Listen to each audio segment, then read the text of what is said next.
YouTuber here, and sorry about that. I thought I was broadcasting the Broncos Cowboys game, but I didn't. But we will recap that, and we will be broadcasting for the game against the Arizona Cardinals for the Monday night game tomorrow on Tuesday instead of Monday.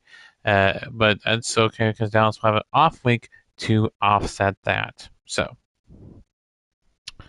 again, the final score 21 to 13, the final score. So, we're going to let you listen to the weekly recap, and we'll be back in to wrap things up.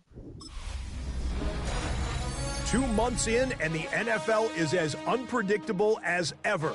Hi, everyone. Scott Hansen in Orlando. This is your weekly recap for Week 8. Lots to get to. We'll begin in Denver. The Broncos at home to take on the Cowboys. And it's a guy who showed some surprising wheels as a rookie, Bo Nix. He's looking to throw, then makes a beeline for the end zone. 12 yards on the scramble for the score. Why don't we move on now and check in on another big mid-season matchup. And this is not exactly a thing of beauty, but it'll do the job. Well done here. It's a touchdown. The Vikings improve their mark to 7-0 as they get the win. Lastly, let's squeeze in one more.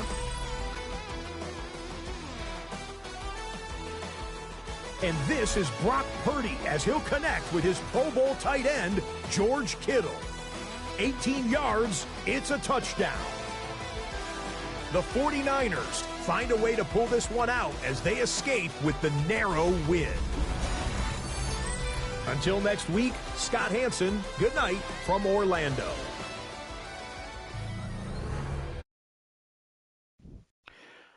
Thank you, Scott Hansen, for that weekly recap for week number 8 of the NFL season. As we get into week 9 of the NFL season with Dallas playing the Arizona Cardinals. That game will be tomorrow before they take a bye into week 10. Also, Kansas City also on bye in week 10 as well. So we also, a reminder, Oklahoma State also going to be on bye as well going into this week of college football. So no Oklahoma State until next week against Kansas State a week from Friday. But no fear, we will still have college football and Madden for you. We will just have some other games going on outside of Dallas and Oklahoma State, our usual teams for Dynasty Mode. Again, Dallas with the loss. Again, the final score with that one, it was 21 to 13. Again, you did not see that one here because I thought I was broadcasting, but I accidentally did not hit broadcast. And so that's why you're getting a recap instead of the full game. I do apologize for that, but we will get the full game tomorrow between the Cardinals and the Cowboys in week number 9. This was supposed to have been making up week number 8 from last week, but sorry we didn't get a chance to show that to you because I forgot to hit broadcast. I was playing, thought I was recording, but when I had the broadcasting, it showed go live instead. So I do apologize for that. Let's look at the last score. We'll go over some stats here for the recap. So it will be a total loss here. 361 offensive yards for Broncos, 341 for the Cowboys, 108 rushing yards for the Cowboys, and 197 for the Broncos, 233 offensive passing yards for the Cowboys, and 164 for the Broncos. 17 first downs for Cowboys, 24 for the Broncos. Punt return yards, 9 for the Cowboys and 0 for the Broncos. Kick return yards 136 for the Cowboys and 61 for the Broncos.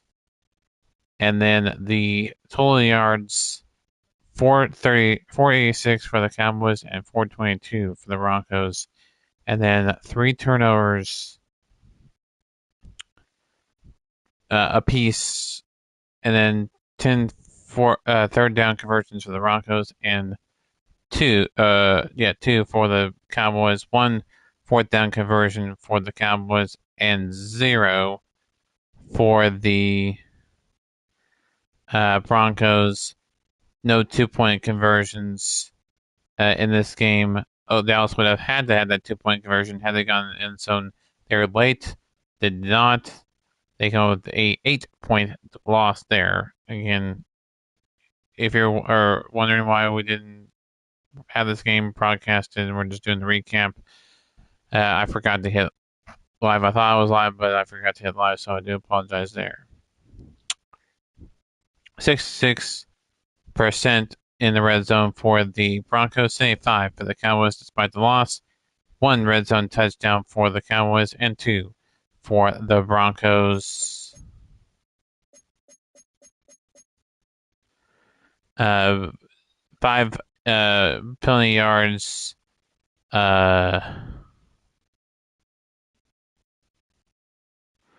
For the Cowboys, 0 for the Broncos. That 5 was on a illegal man downfield. And that was the only penalty in this game, period. So 29-11 time position for the Broncos and 18-49 for the Cowboys. Dak had 296 yards, 1 touchdown, 1 interception, as long as pass was 42 yards. He was sacked 6 times, had 20 completions for 30 attempts, 66 completion percentage, and 9.9 yards per attempt. For Bo Nix, he was 174 yards, no touchdowns, 3 interceptions. 25 was his longest. He was at one time 21 completions for 36 attempts, 58% completion percentage, and 4.8 yards per attempt. I think that's what YPA is, yards per attempt. Yeah, average yards per attempt. And then we have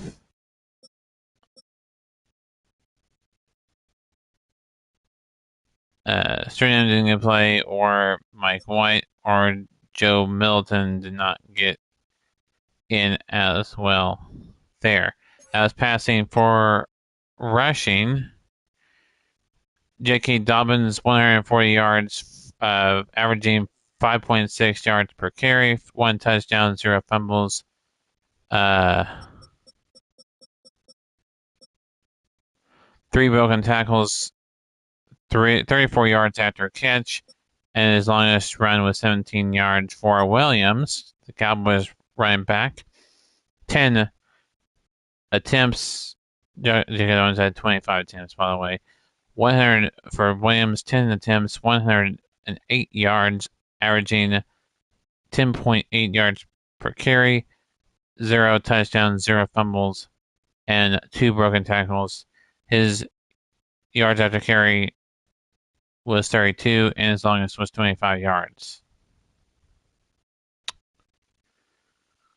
Bo Nix also got some rushing in there as well. He was 9 attempts, 60 yards, averaging 6.7 yards per carry, 1 touchdown, and no fumbles, no broken tackles, and 10 yards after a catch, and 13 yards was his longest.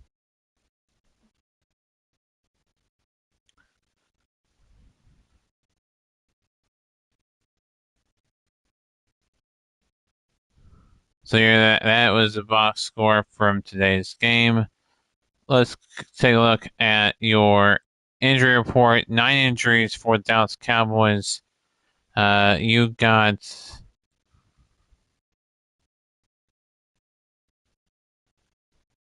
9 injuries for the Broncos. The ones out for the Cowboys are Jones, McMurray, and Stevens for the Broncos. Garnoli, Burden, and Walker, Robinson, Allen, Singleton, Mernez, and Wattenberg.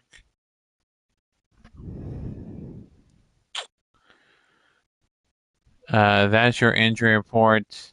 For the Cowboys, John Stevens, he is out 10-16 weeks. No return there. With a fractured knee camp. And then we have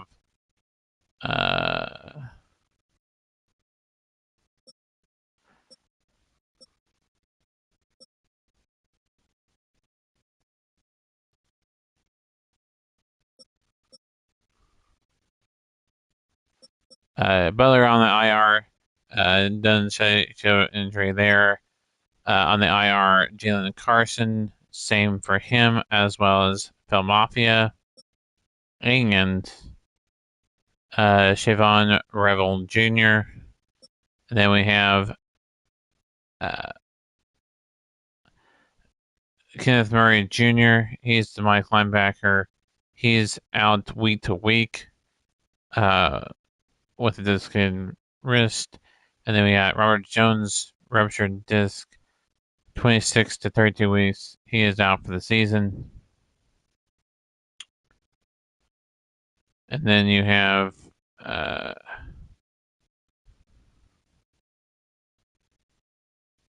Mafia will return, as well as Turner, and then Mingo and Orshone are no plans to return there.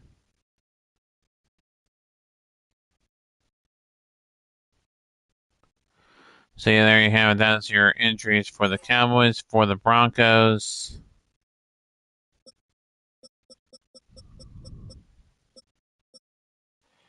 I said Nick Garlano out for the season. Fractured knee camp. Then we got Burden, Michael Burden, 9 to 13 weeks. He's out for the rest of the season with a groin tear. And then you got the compound foot fracture from Johnny Walker Jr. He's week to week. No return table on him. If he will be able to be back, as well as Q Robinson with a back strain. And then 1 to 4 weeks with Zach Allen with a pulled groin, torn labrum, week 4. And sorry, Zach Allen is out 3 weeks, so no return on his timetable, as well as Alex Singleton, torn labrum. He's week to week, no time return on his timetable. And then Quinn Menares with a knee cartilage tear, 2 to 4 weeks, no time return on his to return to the game for him. And then Luke Wattenberg, this gave him week to week, no return on his timetable. And then we have Drew Sanders. Doesn't say he's out there weeks. He will. We don't know if he'll return or not. But he is in the IR. And that is your injury report for the Broncos and the Cowboys. For the Cardinals, who will miss the game tomorrow, only person that has a timetable of returning.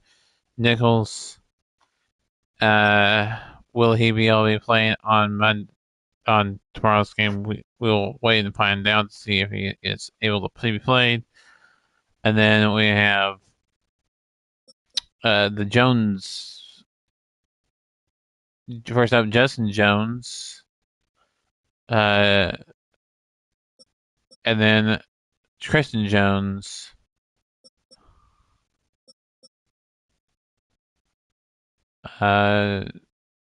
They only one of them, Christian Jones, is set to return at some point, as well as Hayden Connor. And then you got Walter Nolan, Hayden Connor, and Juan Nolan are on the 0 weeks thing. Only Hayden Connor is expected to return at some point, but not Wayne Nolan or Stephen Murphy Bunting. He's going to fracture he'll be out 18 to 12 weeks, and then no entry for Christian Jackson, no return on him, but he is on the IR, as well as J.J. Russell and B.J. O.J. Ulari. I didn't say his name right. I hope I did. Michael Wilson, week to week, no return on his timetable for that. And then the complete ACL tear, he is out for the season with 32 to 38 weeks. There, that is the report for the Cardinals going into the game tomorrow against the Cowboys. That's your injury report. Now let's take a look at your standings. This is your NFC standings. This is the NFL standings at the whole NFL standings. We'll break it down east, west, all that down eventually. But the top 10 teams are the Vikings, at 6-0, Chiefs at 6-1. So the Vikings are 6-0-0, Chiefs are 6-1-0, Ravens are 5-1-0, Bengals are 5-2-0, Chargers are 5-2-0, Bills are 4-2-0, Raiders 4-3-0, Patriots 4-3-0, Dolphins 4-3-0, Cardinals 4-3-0, and the Rams 4-3-0. That is the top 11. Outside of the top 11, 12th, 4-3-0 is the 49ers, then the Eagles, followed by that at 4-3-0. Then the Lions 4-3-0, the Broncos 4-4-0, the Packers 3-3-0, the Panthers 3-3-1. That one loss going to the Cowboys. The Texans are 3-3-1. The Commanders are 3-4-1. Or sorry, 3-4-0. Sorry, and the Texans are 3-3-0. Jets 3-4-0. Buccaneers 3-4-0. Seahawks 3-4-0. Saints 3-4-0. The Falcons 2-4-0. The Bears 2-4-0. The Cowboys 2-5-1.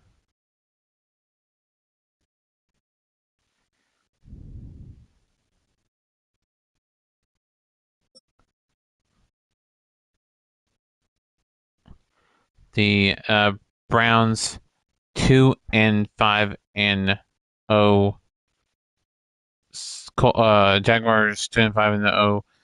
Colts 2-5-0, and then at the bottom of the NFL is the Steelers and the Giants with a 1-5. Steelers second to the bottom with a 1-5-0 record, and the Giants at the very bottom of the NFL standings with a 1-6 record. So now that's for the whole NFL.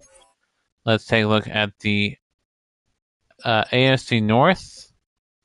Ravens lead the AFC North with, like I said, the 5-1 record, followed by the Bengals 5-2, Browns 2-5 in third, and then last place in the AFC North, the Steelers with a 1-5 record. Then we have the AFC South, Texans in the lead there with a 3-3 record, followed closely by the Titans at 3-4, the Jaguars at 2-5, and then the Colts also at 2-5. The AFC East, Bills 4-2 leading at the AFC East, followed by the Patriots 4-3. So is the Dolphins at 4-3, and then last place in the NFC East, the Jets at 3-4. For the AFC West, it'll be the Chiefs in first place, and the second best record in all of the NFL with a 6-1 record. Chargers at second in the AFC West, 5-2 record there, and then the Raiders at third with a 4-3 record, and the Broncos in last with a 4-4 record, despite their win, the narrow win against the Cowboys. I had to recap because I forgot to record. AFC North 6-0 with the best record in the NFL. Lions 4-3, Packers 3-3, and the Bears 2-4 at the bottom of the NFC North. NFC North. AFC South. Panthers lead the NFC South with NFC South, with a 3-3 record. Buccaneers second in the NFC South with a 3-4 record. The Saints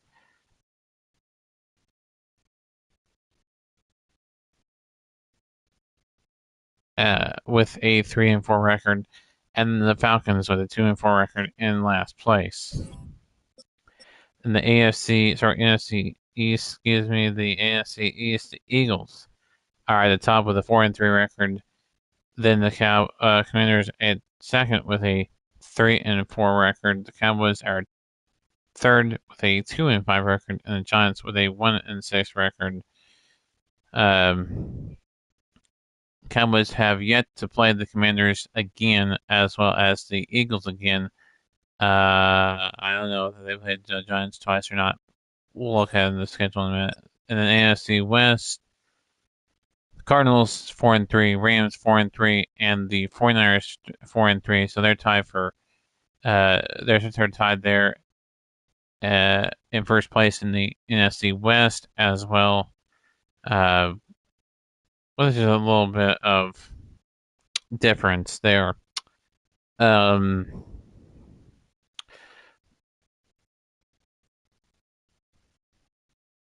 Seahawks at 3-4 are in last place of the NFC West. That is that for that.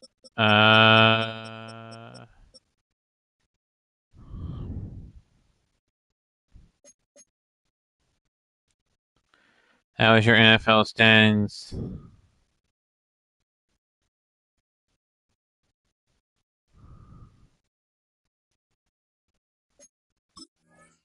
Dallas, meanwhile, they'll play the Cardinals tomorrow, followed by an off week. Then they'll play on Monday, a week from upcoming Monday. So not right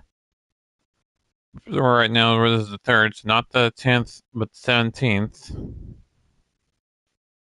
against the Raiders in Las Vegas in our Madden game.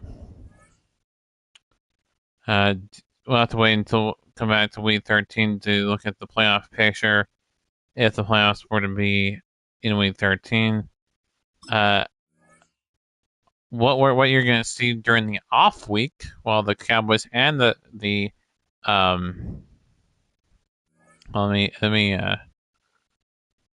simulate this.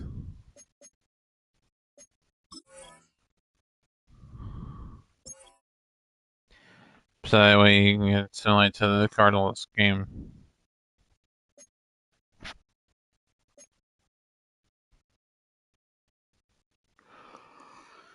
There you go. There's a Monday Night Primetime game there with Rocky Road and K. Scott. We'll get the call of that game there. But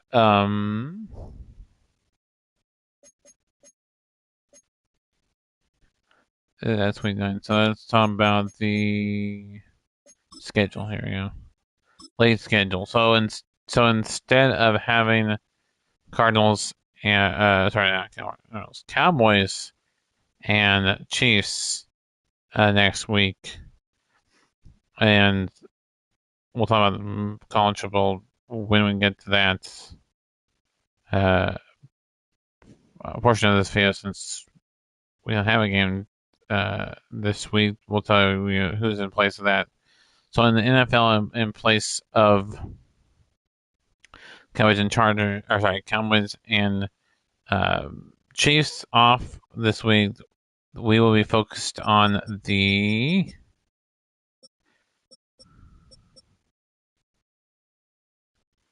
uh,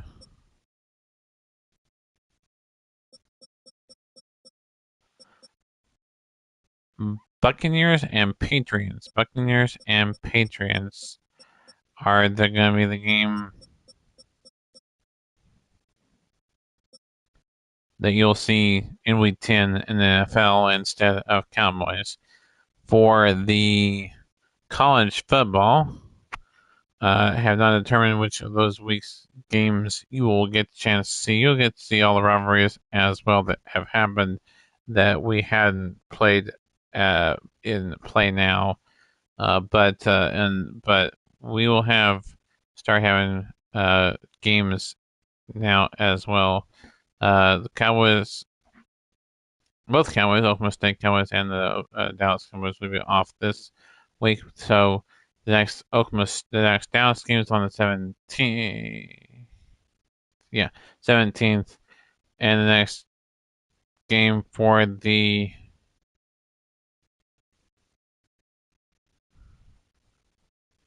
uh, Oklahoma State Cowboys is on the 14th.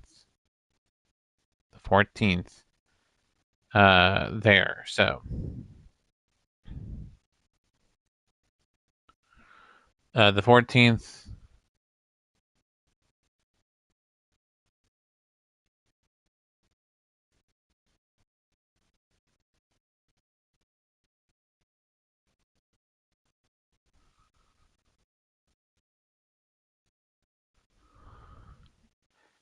Uh, will be the Cowboys and Wildcats,